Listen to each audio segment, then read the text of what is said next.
into the head of everybody in my business who has ever been told what I've been told, that this is going to be the last edition of your show. You go directly to the scene from the movie Network, complete with the pajamas and the raincoat, and you go off on an existential, otherworldly, verbal journey of unutterable profundity and vision. You damn the impediments and you insist upon the insurrections, and then you emit Peter Finch's guttural, resonant "so."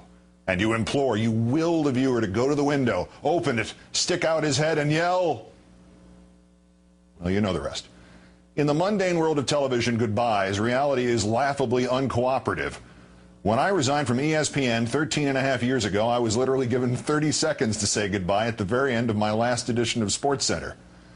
As God is my witness, in the commercial break just before the emotional moment, the producer got into my earpiece and he said, can you cut it down to 15 seconds so we can get in this tennis result from Stuttgart? So I'm grateful that I have a little more time to sign off here. Regardless, this is the last edition of Countdown. It is just under 8 years since I returned to MSNBC. I was supposed to fill in for the late Jerry Nachman for exactly 3 days. 49 days later, there was a 4-year contract for me to return to this nightly 8 p.m. time slot, which I had fled 4 years earlier. The show gradually established its position as anti-establishment, from the stagecraft of Mission Accomplished to the exaggerated rescue of Jessica Lynch in Iraq, to the death of Pat Tillman, to Hurricane Katrina, to the nexus of politics and terror, to the first special comment. The program grew and grew thanks entirely to your support, with great rewards for me, and I hope for you too. There were many occasions, particularly in the last 2.5 years, where all that surrounded the show, but never the show itself, was just too much for me. But your support and loyalty, and if I may use the word insistence, ultimately required that I keep going. My gratitude to you is boundless, and if you think I've done any good here, imagine how it looked from this end as you donated $2 million to the National Association of Free Clinics, and my dying father watched from his hospital bed, transcendently comforted that his struggles were inspiring such overwhelming good for people he and I and you would never meet, but would always know. This may be the only television program wherein the host was much more in awe of the audience than vice versa. You will always be in my heart for that, and for the donations to the Cranick family in Tennessee, and these victims of governmental heartlessness in Arizona, to say nothing of every letter and email and tweet and wave and handshake and online petition. Time ebbs here, and I want to close with one more Thurber story. It is still Friday.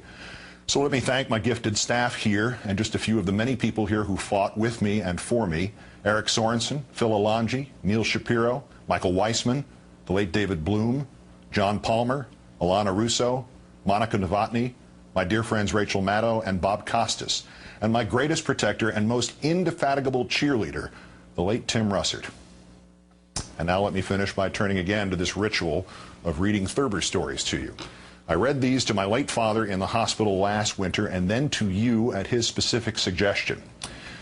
It is from Fables for Our Time and Modern Poems Illustrated, published first in 1940, when they taught those they taught these kind of things, the Aesop's fables, much more than they do now.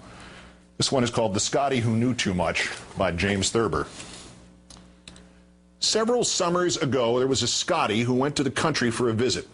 He decided that all the farm dogs were cowards because they were afraid of a certain animal that had a white stripe down its back. "You're a pussycat and I can lick you," the Scotty said to the farm dog who lived in the house where the Scotty was visiting. "I can lick the little animal with the white stripe, too.